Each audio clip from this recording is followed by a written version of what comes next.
Bonjour, bonjour à tous. C'est une grande joie pour nous tous de nous retrouver encore aujourd'hui. Ici, c'est l'école gratuite de la foi. Nous sommes dans un nouveau cours. Chacun peut entrer. Chacun est le bienvenu, la bienvenue. Que tout le monde entre et n'oubliez pas de faire signe à vos proches, à vos amis. Nous sommes déjà là. C'est parti, ça commence. Bonjour, bonjour, bonsoir. Et si la nuit est déjà tombée, bonjour, si la nuit n'est pas encore tombée.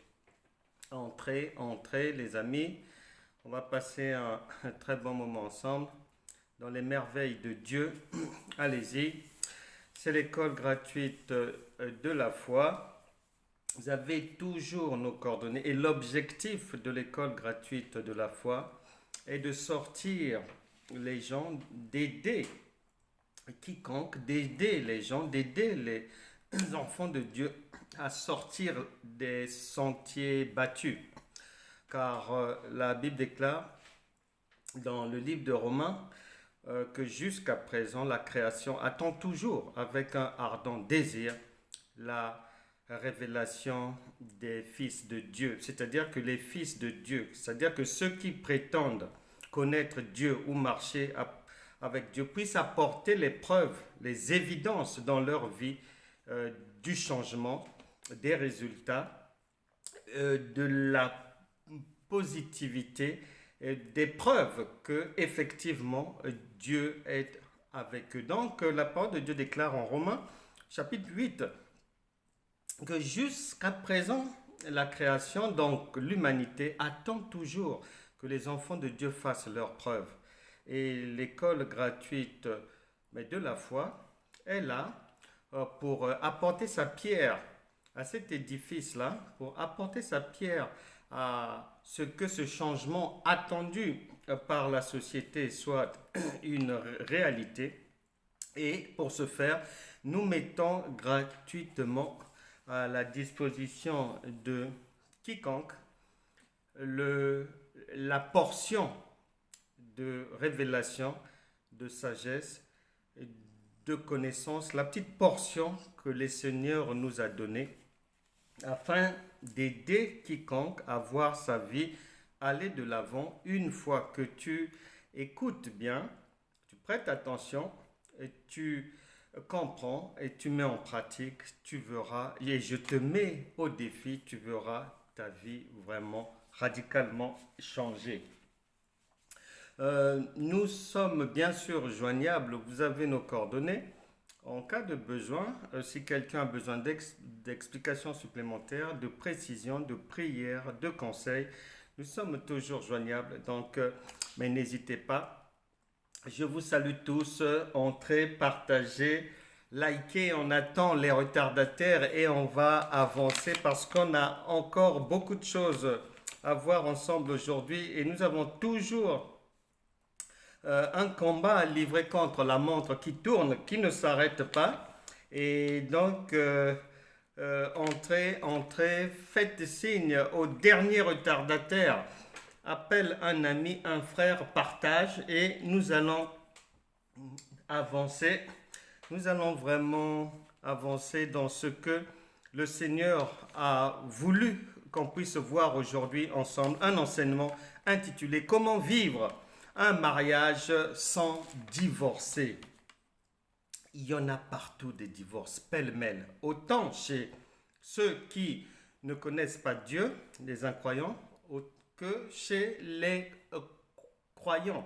Et alors que la parole de Dieu déclare dans Malachie chapitre 3 verset 18 que il doit y avoir obligatoirement une différence entre ceux qui marchent avec Dieu et ceux qui ne marchent pas avec Dieu. Mais de nos jours, c'est le grand méli-mélo, un brouillamini total. On ne sait plus qui est qui va où, qui fait quoi, qui marche avec qui.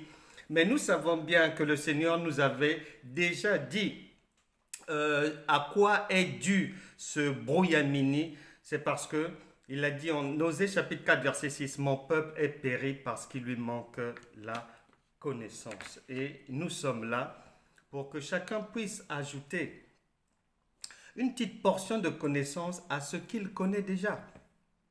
Nous sommes là pour que chacun puisse mettre à la poubelle, après avoir reçu la révélation, les déchets qu'il traînait dans sa marche chrétienne. Et nous sommes là pour que les vies des gens aient vraiment du résultat et que ça ne soit pas une marche chrétienne théorique, non convaincante, qui ne convainc personne, ni les voisins, ni les collègues, ni la famille, ni les païens. Non, non, non, cela ne cadre pas avec la volonté de Dieu. La volonté de Dieu est que celui qui lui fait confiance, celui qui marche avec lui, et ben, dans Jean chapitre 10, verset 10, il a dit qu'il vient dans la vie de cette personne pour lui donner la vie et la lui donner en abondance. Donc, sans larmes, sans échec, sans divorce, sans célibat chronique, sans vie en dents de scie, sans difficulté à répétition, ça ne cadre pas avec le modèle biblique. Donc, likez, partagez, faites entrer les derniers retardataires. Nous allons avancer dans notre enseignement intitulé Comment vivre plutôt un mariage sans divorcer. Nous allons commencer par le commencement. Genèse chapitre 1, verset 1. Il est dit ceci. Au commencement, virgule, Dieu créa les cieux et la terre. Au commencement, Dieu créa les cieux et la terre. Ensuite, allons rapidement à Ésaïe chapitre 55, à partir du verset 8, pour avoir un éclairage, pour avoir une visibilité, une compréhension révélée de ce que Dieu nous dit à travers Genèse chapitre 1, verset 1. Il est dit ceci, car mes pensées ne sont pas vos pensées, virgule, et vos voix ne sont pas mes voix, virgule, dit l'Éternel. Autant les cieux sont élevés au-dessus de la terre, autant mes voix sont élevées au-dessus de vos voix, et mes pensées au-dessus de vos pensées. Comme la pluie et la neige descendent des cieux, et n'y retournent pas sans avoir arrosé, virgule, fécondé la terre, et fait germer les plantes, sans avoir donné de la semence au semeur et du pain à celui qui mange. Ainsi en est-il de ma parole qui sort de ma bouche. Elle ne retourne point à moi sans effet. La parole de Dieu ne retourne jamais sans avoir accompli ce pourquoi elle a été prononcée. Mais il y a un mais, puisque Proverbe chapitre 29 verset 18, une écriture gendarme vient mettre une balustrade pour dire attention, si tu le dis, si tu le penses, si tu le crois d'une manière terrestre, d'une manière charnelle, et que tu n'arrives pas à la révélation des cieux, ça ne marchera pas. Proverbe 29, verset 18 stipule que sans la révélation, le peuple est sans frein, c'est-à-dire ça va dans tous les sens et c'est l'échec assuré. Et nous vivons dans un monde où, parmi les enfants de Dieu, beaucoup passent leur temps à débattre, à se contredire sur des sujets comme le baptême, la Sainte Seine, la femme doit-elle prêcher ou pas, peut-elle enseigner, Est-ce qu'on peut divorcer? Est-ce que ceci est permis ou n'est pas permis? En fait, en réalité, tous ces débats-là, toutes ces personnes-là sont dans des contradictions parce que leur connaissance est humaine, terrestre. Ils en sont au niveau de la lettre. Parce que lorsqu'on arrive à la révélation divine vient mettre tout le monde d'accord sur ce que Dieu a réellement dit. Et il faut savoir que dans la pensée de Dieu, dans sa manière de nous aider à facilement comprendre ce qu'il nous dit, les cieux doivent être considérés comme la parole de Dieu, comme Dieu, tantôt comme la pluie, tantôt comme l'homme, tantôt comme les prophètes. Et la terre, c'est la poussière, tantôt humaine. La terre, tantôt c'est la femme, puisque dans ce que nous venons de lire, il dit que la pluie quitte les cieux pour venir germer la terre, au niveau de la terre. Et donc, tous les problèmes que la terre, donc, que nous pouvons rencontrer dans notre vie terrestre, aujourd'hui nous parlons du problème du mariage, des célibats, divorce et autres. Peu importe le problème, la compréhension terrestre basique ne peut pas permettre à quelqu'un de résoudre une difficulté, de résoudre d'une manière permanente la difficulté. Ce sera des choses soit qui ne viendront pas, ou bien si elles viennent, elles viendront en dents de scie. Mais c'est-à-dire un pas en avant et 3 mois après, 6 mois après, 3 pas en arrière. Même ceux qui passent par des, entre guillemets, délivrances dans les églises et autres, et moi-même je suis passé par là, et bien ces délivrances-là, lorsqu'on les observe bien, et je m'en étais rendu compte, que les choses qu'on chassait aujourd'hui, 3 mois après, revenaient et on était obligé de repasser encore à la délivrance, repasser d'une manière permanente comme ça. Cela ne cadre pas avec le modèle biblique. Donc, pour résoudre facilement et d'une manière permanente nos problèmes ici sur Terre, obligatoirement, l'assurance vie, c'est la connaissance révélée. C'est la révélation de la parole de Dieu.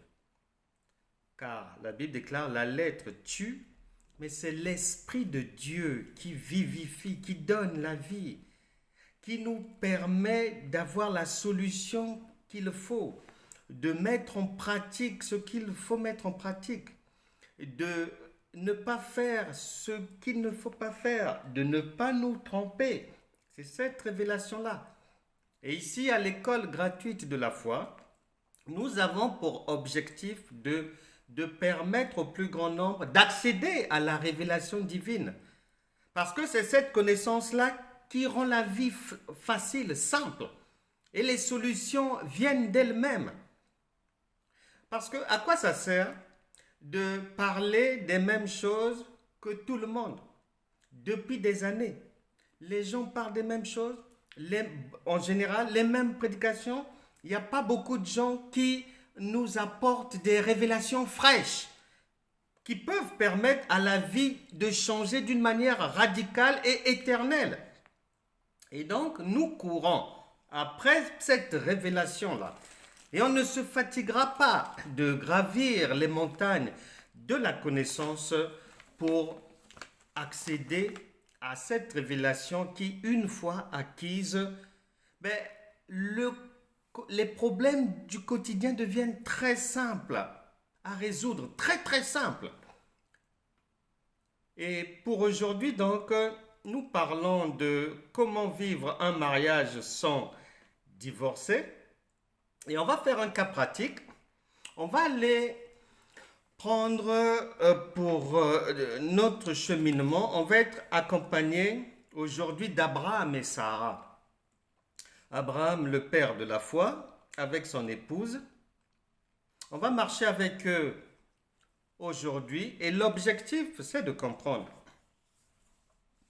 ce que Dieu entend par mariage. Et est-ce que dans la pensée de Dieu, le mot divorce existe? Et que chacun puisse comprendre ce que Dieu, lui, nous dit exactement à travers le père de la foi et son épouse. Nous sommes donc à Genèse chapitre 20. Il y a Abraham et Sarah. Et donc, vous lirez tout le chapitre 20 à la maison. J'espère que chacun a sa Bible, de quoi prendre note et un stylo. Et les cours de l'école gratuite de la foi sont disponibles 24 heures sur 24 sur Francana TV. Vous allez, vous regardez, vous écoutez, vous prenez des notes jour après jour. Vous verrez comment la compréhension vous permettra de voir la vie vraiment aller de l'avant. Donc, vous lirez, quand vous aurez le temps, tout le chapitre 20. Et dans ce chapitre 20 de Genèse, donc, il y a Abraham qui part avec sa femme et ils arrivent à un endroit semble tout un peu mais dangereux et Abraham va dire à sa femme que si on te demande verset 2 par exemple, Abraham disait de Sarah, sa femme, 2 points, c'est ma sœur. Abimelech, roi de Guérar, fit enlever Sarah. Alors Dieu t'apparut en songe à Abimelech pendant la nuit et lui dit, voici, tu vas mourir. Pardon. Voici, tu vas mourir. Voici, tu vas mourir à cause de la femme que tu as enlevée, car elle a un mari. Et souvent, dans ce que nous entendons, dans ce que nous avons entendu, dans ce que nous avons appris, on a toujours pensé que Abraham avait menti. Or, lorsqu'on lit, relit, on médite bien les Écritures, on va se rendre compte que Abraham n'avait pas menti puisque avec Sarah, ils étaient demi-frères, on va dire. Et donc, lorsqu'il a dit que c'est sa sœur, c'était une réalité. Et il faut savoir que un prophète de Dieu, même si en lisant, ta compréhension intellectuelle te laisse penser que la personne a menti, je vais te faire une confidence, un prophète de Dieu ne ment jamais. Donc, tu retiendras que Abraham n'a jamais menti parce que elle était son épouse, oui, mais elle était, avant de devenir son épouse, elle était sa demi-sœur. Et donc, il n'avait pas menti. Ceux qui sont mes frères, mais sont des frères, et donc ils ont le même sang, et c'était sa parente qui est devenue son épouse. Donc, pour nous, c'est de savoir quelle est la pensée de Dieu de nous enseigner à travers un couple dont les deux personnes, mari et femme, sont issues de la même famille et ont le même sang.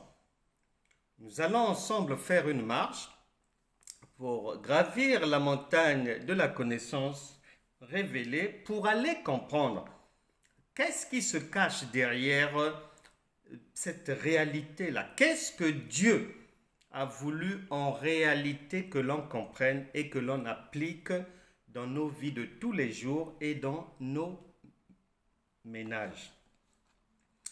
Pour comprendre ce que nous recherchons, on va se souvenir, et je l'ai déjà dit, sur la base de Genèse chapitre 1, verset 1, Ésaïe chapitre 55, verset 8 jusqu'à 11, nous en arrivons à la compréhension que Dieu ne nous parle jamais d'abord des choses qui ont une fin.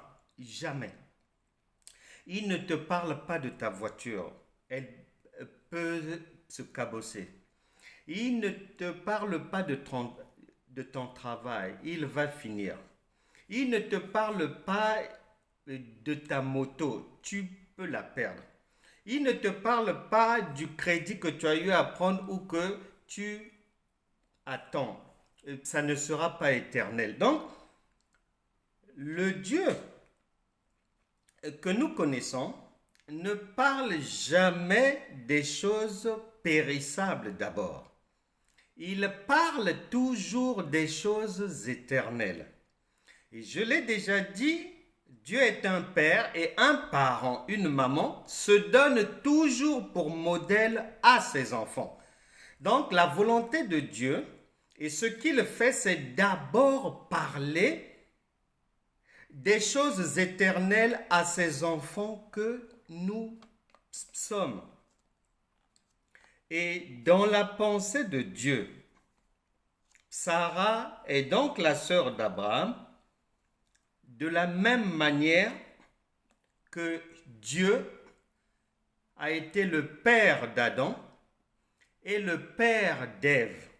Tu vas te souvenir que Ève a été formée par Dieu le Père qui a pris une côte d'Adam et ces deux-là, et Adam et Ève, leur père, c'est Dieu. Ils ont eu le même père, mais Dieu les a unis. Et donc, c'est cette image-là que Dieu nous reproduit par Abraham et Sarah, des gens venant d'un même embranchement sanguin et qui deviennent mari et femme. Alors, est-ce que Dieu est devenu fou ou lorsqu'il a fait ça, est-ce qu'il était fou? Est-ce qu'il avait bu? Non. Le problème est que dans la pensée de Dieu, et il va le dire, on va aller voir ça dans le Nouveau Testament, dans la pensée de Dieu. Le fait que Adam et Ève aient le même Père, Dieu, et le fait que Abraham et Sarah soient dans la même configuration, le message est celui-ci. Dieu, son souhait est que ses enfants se mettent ensemble en étant issus d'une même famille spirituelle, d'une même famille. C'est-à-dire qu'un enfant de Dieu puisse épouser une enfant de Dieu. Parce que le monsieur, Dieu est son père, et la femme aussi, Dieu est son père. C'est de ça qu'il s'agit dans la pensée de Dieu, dans la compréhension révélée. Il est dit dans 2 Corinthiens chapitre 6 verset 14. 2 Corinthiens chapitre 6 verset 14. Donc si avant tu pensais que Abraham a commis soit l'inceste ou bien c'est un mariage sanguin mais compliqué, il ne devait pas faire ça, c'est cela. Non, tu n'as pas compris. Si ton pasteur t'avait enseigné ça comme ça, non, lui aussi n'avait pas encore compris. Dans la pensée de Dieu est que spirituellement, les époux, il est mieux qu'ils aient un même Père, Dieu. 2 Corinthiens chapitre 6, verset 14. 2 Corinthiens 6, 14. Il est dit ceci. Ne vous mettez pas avec les infidèles sous un joug étranger. Car quel rapport y a-t-il entre la justice et l'iniquité? Ou qu'y a-t-il de commun entre la lumière et les ténèbres? Verset 15. Quel accord y a-t-il entre Christ et Bélial? Ou quelle part a le fidèle avec l'infidèle? Donc, prends bien note. Retiens bien ceci dans tes notes, que dans la pensée de Dieu, pour qu'un couple aille de l'avant, pour que les gens puissent s'aimer au point de ne plus vouloir se quitter, pour que les gens puissent à même de se supporter, de supporter les défauts de l'un et de l'autre, il est mieux que monsieur et madame puissent avoir Dieu pour père. Sinon, il y a un risque. Et il est déconseillé qu'un fidèle puisse se mettre avec un infidèle. C'est pour cette raison que pour nous enseigner, parce que la Bible dit que ces choses ont été écrites pour nous servir d'instruction. L'histoire d'Adam et d'Ève, leur mariage, en Genèse chapitre 2, verset 24, Ève et Adam ont un même père, Dieu. Et Abraham et Sarah sont de la même famille et sont dans la même configuration. Pour nous faire comprendre qu'il est mieux pour les enfants de Dieu qui ont un même père de se marier ensemble. Là est le conseil de Dieu. Ce n'est pas d'autre chose que Dieu veut te faire passer d'abord comme message. Si tu hésitais, si tu t'apprêtais à aller te mettre avec un inconverti, avec un infidèle, attention.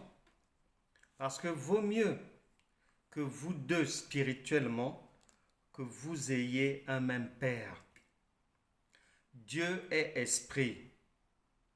Sa parole est esprit et vie. Donc quand tu lis là, ce sont des réalités spirituelles. Et c'est pour cela que il n'est pas, c'est-à-dire, il n'est pas dangereux ou il n'est pas inhumain de lire ces choses parce que leur compréhension est spirituelle. Ça n'a rien à voir avec soit l'inceste, le frère est parti avec sa sœur aussi, ça n'a rien à voir. On est dans les cieux là. C'est la compréhension spirituelle révélée qui prime. Et c'est celle-là qui a la force de la vie. Une fois qu'on comprend cela, eh bien, lorsqu'on vient dans la vie de tous les jours mettre en application ce qu'on a compris, ça devient facile, très simple. Tu ne te disputeras même plus. Lorsque tu auras la connaissance, tu vivras un ménage heureux. Parce que tu ne vas plus considérer l'autre sous le même angle. Il faut se marier dans le Seigneur. Car c'est en se mariant dans le Seigneur, en étant conscient d'être d'un même Père, Dieu, ayant le même esprit, que l'on ne va pas se séparer et que l'on va se supporter vraiment, pleinement et facilement. Parce que spirituellement, vous êtes sur la même longueur d'onde. Vous connaissez la loi du Père. Un enfant obéit toujours à ses parents. Donc, comme tu connais la loi du Père, eh ben, il sera facile pour toi de l'appliquer dans le ménage, tranquillement. Et c'est pour ça que en Matthieu chapitre 18, non 19, au verset 8, lorsque on pose la question à Jésus au sujet du divorce, il va ramener les gens à Genèse chapitre 1, verset 1, que au commencement, il n'en était pas ainsi. Au commencement, dans la pensée de Dieu, le divorce n'existe pas. Au commencement, dans la pensée des cieux, la répudiation n'existe pas. Au commencement, dans l'objectif de Dieu pour les vies de ses enfants, la séparation n'existe pas. C'est ce que le Seigneur Jésus dit et qui ne cesse de nous rappeler. On ne peut pas répudier sa propre sœur. On ne peut pas répudier son propre frère. Si on comprend que on est du même père spirituel et que spirituellement on a le même sang et qu'on est de la même famille de Dieu et qu'on est nous deux des gens de la maison de Dieu, mais comment refuser l'autre pour aller où? Avec qui? C'est pour ça que Jésus a ramené tout le monde à Genèse chapitre 1, verset 1. Lorsqu'on l'interpelle en Matthieu 19, verset 8. Au commencement, Dieu n'avait pas pensé à ces choses-là. Au commencement, la manière dont Dieu a créé les choses, le mot divorce n'existe pas. Le mot séparation n'existe pas. Le mot répudiation n'existe pas parce que dans la pensée de Dieu, c'est son fils spirituel et sa fille spirituelle qui vont se mettre ensemble. Et les deux connaissent la loi du Père. Donc, il va être très facile pour les deux de mettre en application cette loi dans leur foyer. Il n'est pas bon d'épouser un Moabite, une Moabite, quelqu'un qui ne connaît pas Dieu.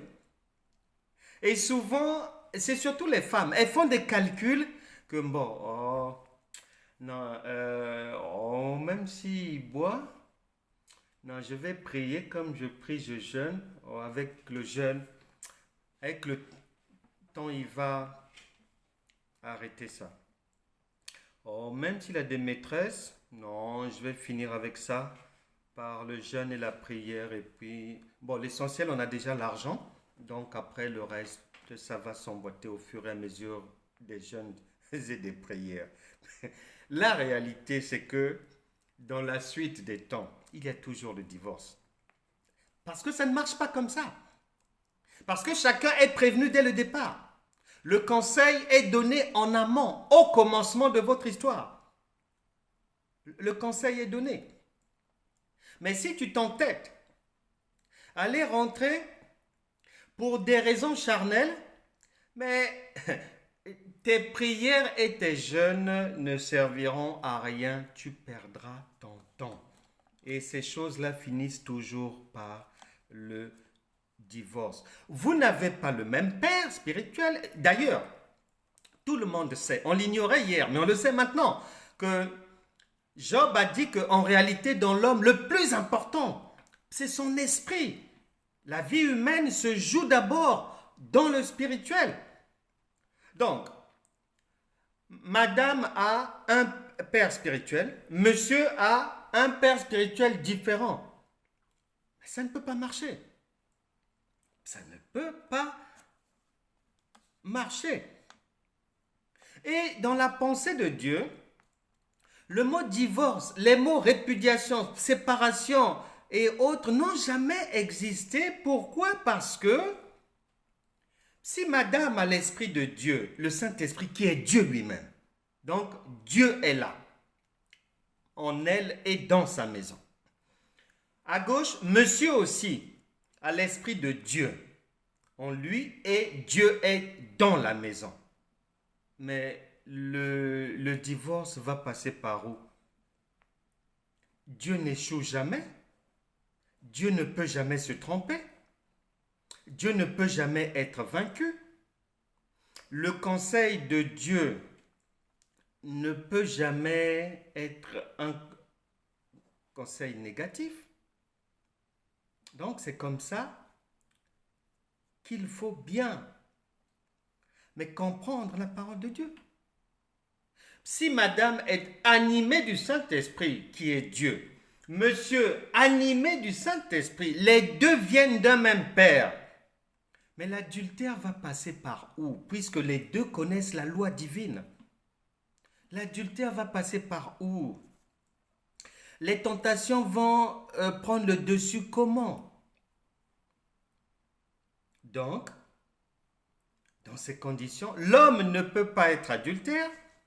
Madame ne peut pas non plus être adultère lorsque les deux viennent du même père spirituel et que les deux sont des enfants du père qui connaissent la loi du père et obéissent au père. Mais on retrouve quand même des enfants de Dieu étranges. Madame hausse le ton,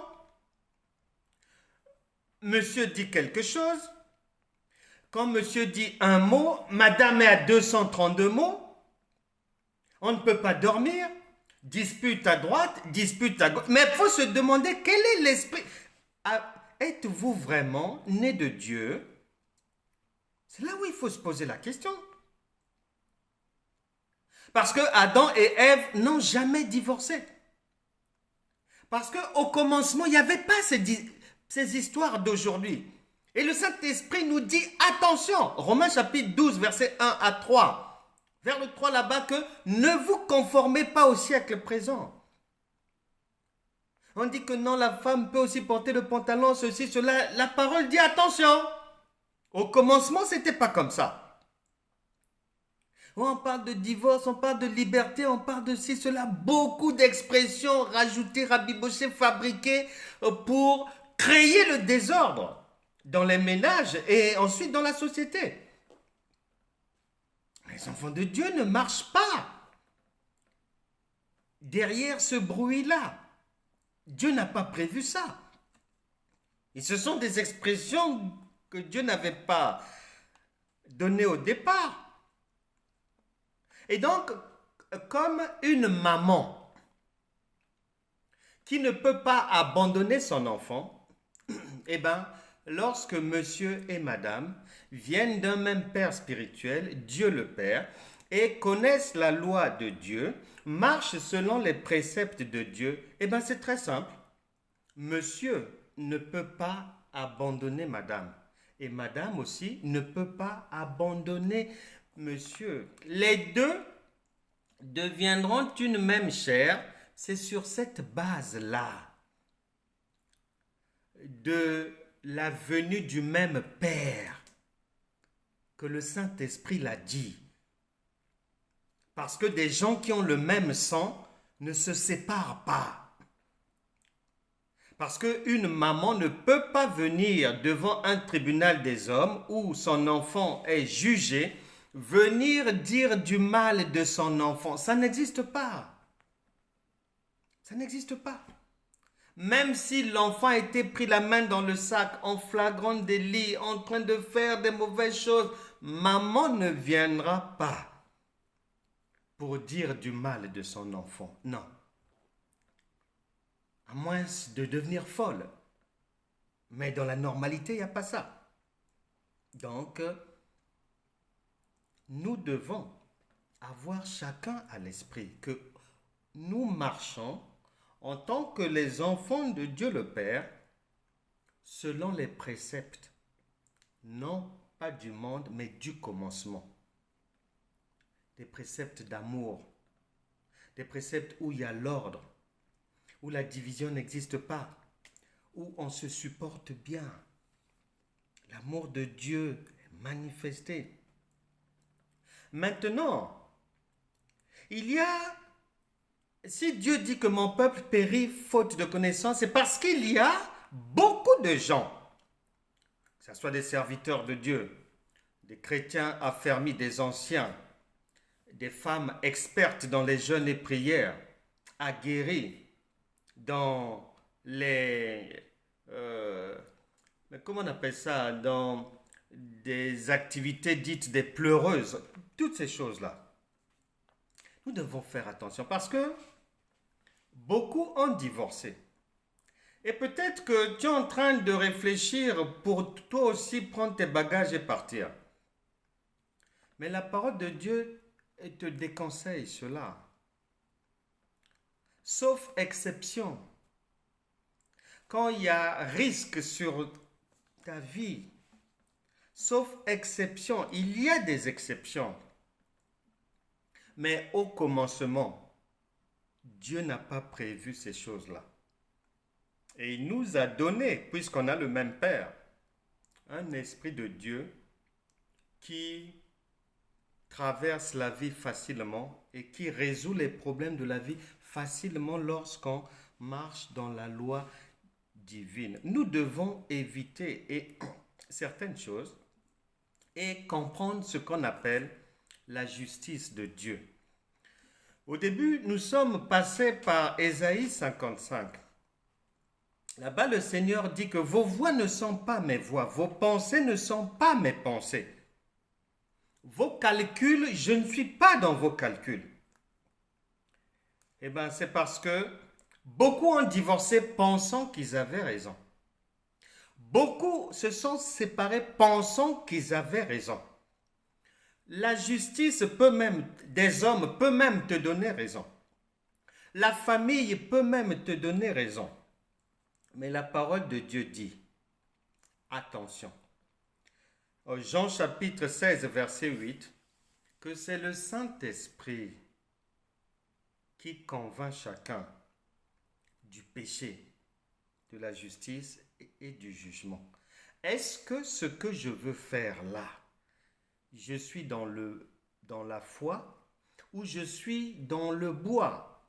Est-ce que ce que j'ai accepté là, est-ce que mon Père me le permet?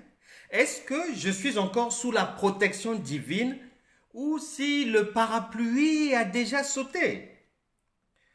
Parce que en Romains chapitre 8 verset 14, il est dit que il n'y a que ceux qui ont l'esprit de Dieu, qui sont fils de Dieu. Et il est impossible pour des fils de Dieu, comme Abraham et Sarah, comme Adam et Ève, ayant l'esprit de Dieu, mais de divorcer, c'est pas possible. C'est pas possible. Nous devons faire attention. Même lorsque les hommes nous donnent raison, même lorsque la justice des hommes, les tribunaux nous donnent raison, même lorsque nous sommes applaudis, attention, la Bible dit il y aura des surprises devant le tribunal de Dieu, beaucoup de surprises. Parce que je vais te dire, Dieu ne juge pas comme un homme juge, non, c'est trop bas, c'est petit. Pour Dieu, écoute bien, je te prends un simple exemple, très simple, tu vas bien comprendre. Il part du principe suivant. Si tu es à même dans ta famille de supporter des choses difficiles. Il y a toujours dans les familles, tout le monde n'est pas pareil, tout le monde n'a pas le même caractère. On a des frères et sœurs compliqués, difficiles, on s'entend bien avec l'un, moins bien là-bas et tout. Mais bon, la vie continue, on est toujours ensemble. Et on se supporte. Si tu arrives à supporter cet environnement-là, si au travail, dans la société, avec les amis, tu arrives à supporter même les humiliations. Tu arrives à supporter des sanctions, des décisions vraiment qui te font fondre en larmes. Il y a même des gens, on les affecte là où ils ne veulent pas aller. Mais comme c'est un ordre qui vient du dessus, ils ferment leur bouche et ils vont là-bas. Il y a des gens qui sont malmenés par leur chef au boulot, qui sont injuriés, qui sont humiliés par des collègues, par des amis, depuis des années. Mais ils supportent. Alors, sache bien que pour Dieu, devant le tribunal de Dieu, ce que tu peux supporter au travail, ce que tu peux supporter dans la famille élargie, ce que tu peux supporter dans l'environnement des affaires, ce que tu peux supporter parmi les amis, etc., etc., dans le parti politique, dans le syndicat, les injures, dans les associations, toutes sortes d'humiliations. Si tu peux supporter ça, les humiliations, les injures, ceci, cela, eh bien, si tu divorces ou tu te sépares parce que chez toi, tu ne supportes pas des choses que tu supportes dehors, eh bien, devant le tribunal de Dieu, tu as tout faux, tu es en tort et tu es condamné. Parce que pour Dieu, tu as raison si tu ne sais pas supporter ces choses-là dans un milieu professionnel, donc tu vas démissionner matin, midi, soir, partout, puisque tu n'arrives pas à supporter ça. Si tu ne peux pas supporter cela parmi les amis, donc tu changeras d'amis matin, midi, soir. Donc c'est normal que dans ton foyer, que tu ne puisses pas supporter un écart de langage de la part de l'autre, une incompréhension, un refus. Là, devant Dieu, ça sera normal parce que si à droite, tu n'arrives pas à faire quelque chose, donc bon, logiquement, à gauche aussi, tu ne pourras pas. Mais la plupart des enfants de Dieu marchent dans la contradiction. À droite, pouvant supporter, et à gauche, ne pouvant pas supporter les mêmes choses. Mais non, devant le tribunal de Dieu, ça ne passe pas, c'est rejeté. Donc, nous devons faire attention à ces choses-là. Ce que l'on peut supporter sur le lieu de travail, pour Dieu, dans la maison aussi, on peut supporter. Les choses qu'on peut arranger, les solutions qu'on peut trouver sur le lieu de travail, ou dans l'association, ou parmi les amis, donc dans le foyer aussi, on peut trouver la solution. Les solutions qu'on peut trouver dans la famille élargie, pour Dieu, si on peut le faire là-bas, donc dans ton foyer, tu peux aussi le faire. Et puis, il faut veiller à ce que tu vas dire dans ton foyer, la manière dont tu vas parler, la manière dont tu vas te conduire. Est-ce que tu tiens ta place? Est-ce que tu dépasses certaines limites? Est-ce que il faut veiller à ces choses-là? 2 Corinthiens, chapitre 13, verset 5. Examinez-vous vous-même pour savoir si vous êtes encore dans la foi. Malheureusement, beaucoup qui sont même au moment où je parle en jeûne et prière, sont déjà dans le bois, mais sans le savoir, par ignorance, par absence de connaissances révélées, par absence de la compréhension des Écritures saintes. Malheureusement, nous allons maintenant prier. Si tu n'es pas bien dans ton cœur parce que tu ne t'es pas encore marié jusqu'aujourd'hui, tu ne t'es pas encore fiancé jusqu'aujourd'hui, quelqu'un ne s'est pas encore présenté jusqu'aujourd'hui pour demander ta main ou même pour te dire que, bon, tu attires son attention sentimentale. J'ai une parole pour toi aujourd'hui. Sache que le Saint-Esprit, qui ne se trompe jamais et qui n'est jamais en retard, ne voulait pas que tu ailles avec quelqu'un ou des gens pour divorcer plusieurs mois après ou quelques années après. Il t'a préservé de cela.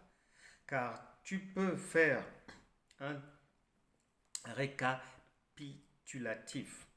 Tu prends sur une feuille les gens de ta famille que tu connais qui se sont mariés, par exemple, ces 10 dernières années. À droite, tu prends une autre feuille, tu mets les copines, les amis qui se sont mariés ces 10 dernières années. Quand tu vas venir faire la conclusion, tu constateras que les trois quarts ont divorcé. Donc Dieu ne voulait pas que tu suives ce chemin-là. C'est pour ça qu'il t'a préservé. Pour un jour comme celui-ci, que tu comprennes d'abord bien sa pensée sur l'union conjugale, sur le mariage.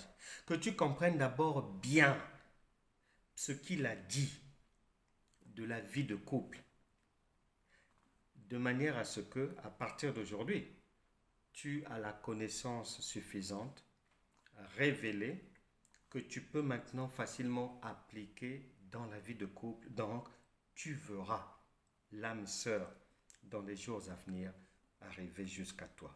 Donc, essuie tes larmes à partir d'aujourd'hui. Si tu fais partie d'un deuxième groupe de personnes qui planifiaient de divorcer, le Saint-Esprit te dit que, sauf risque sur ta vie, sauf chose exceptionnelle, grave, le Seigneur Jésus a dit en Matthieu chapitre 18, verset 22, qu'il te conseille de pardonner 70 fois 7 fois. Donc, ne divorce pas. Ceux qui sont animés de l'Esprit de Dieu n'arrivent pas là-bas. Car Dieu, l'Esprit de Dieu, a solution à toute difficulté dans les cieux et sur la terre. Ne trahis pas notre camp, s'il te plaît, le camp de Dieu. Reste dans ton ménage. Si tu es en couple, pas encore marié, va au mariage. Nous allons prier. La résurrection de Christ va visiter ton couple et tout ira bien.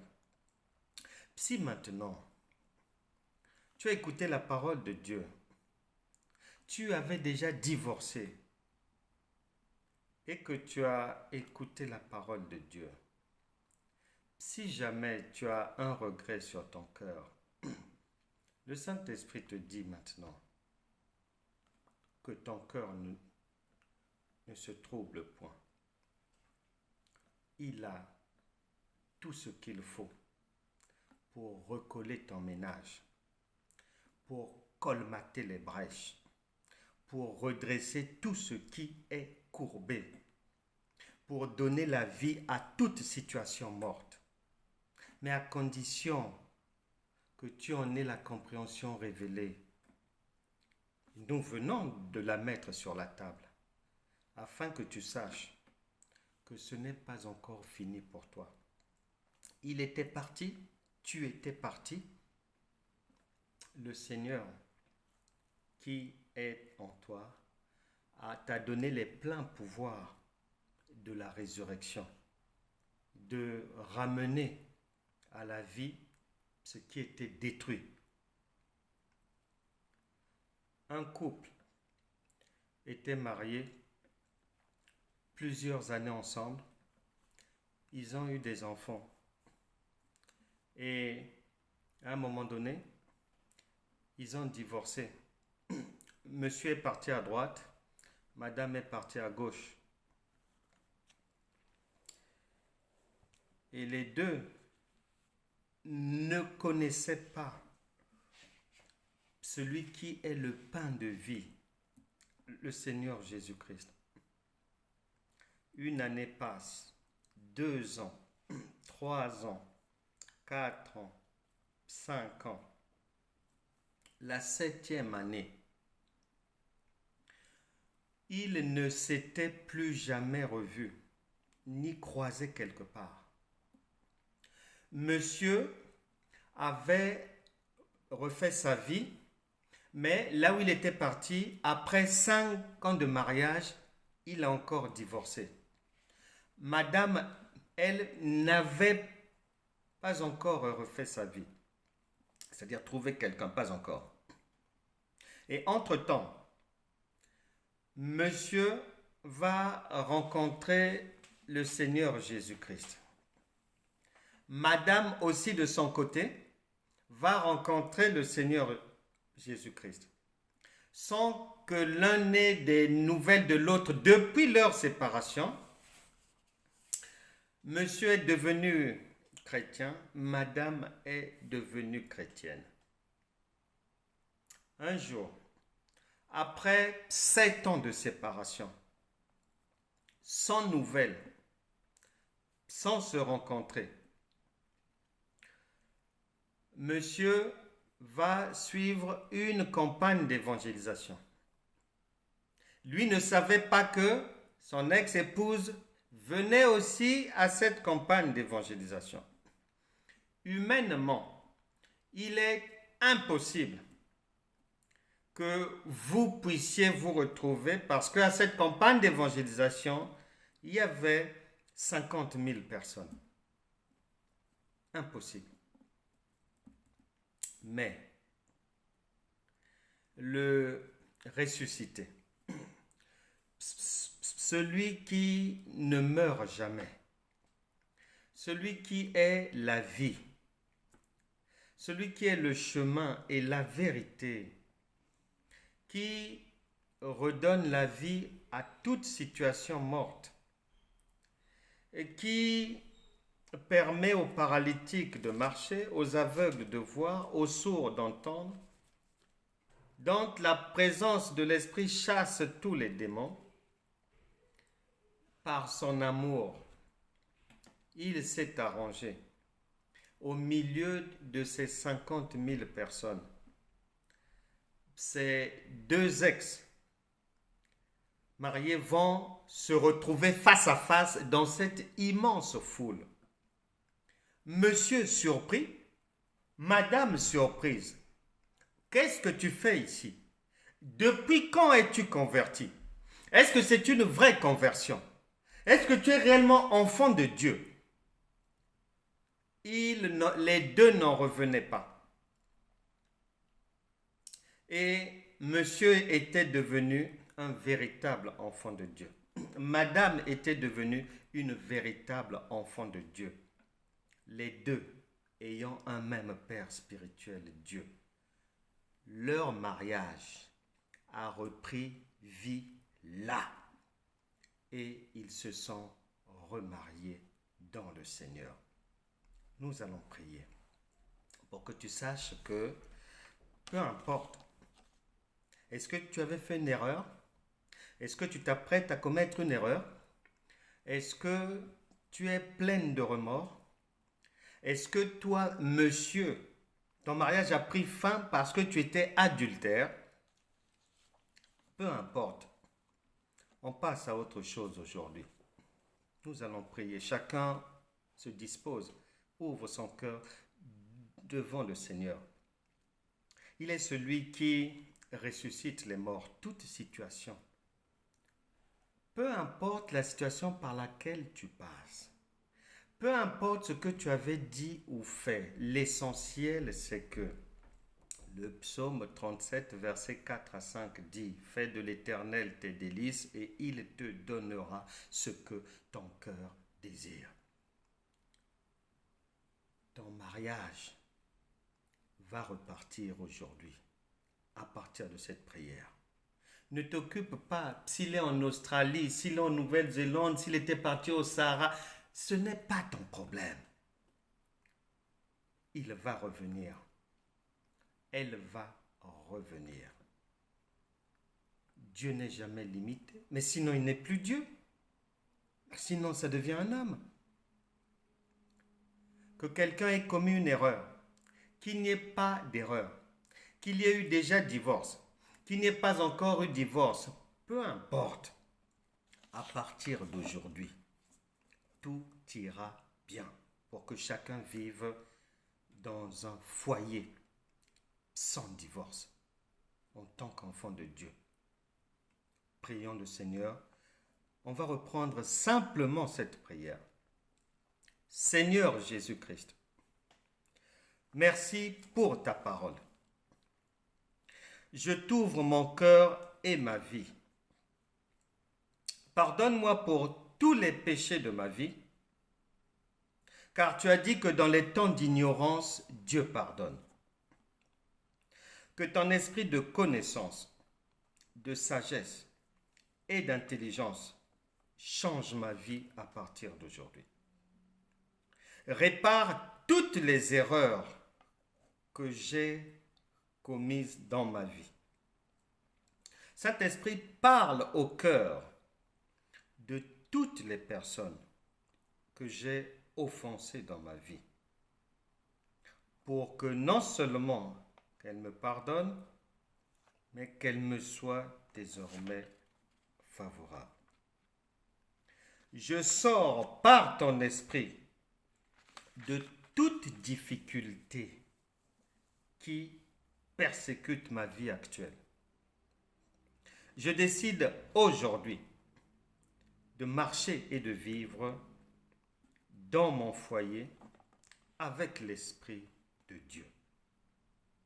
Je brise tout lien du célibat dans ma vie.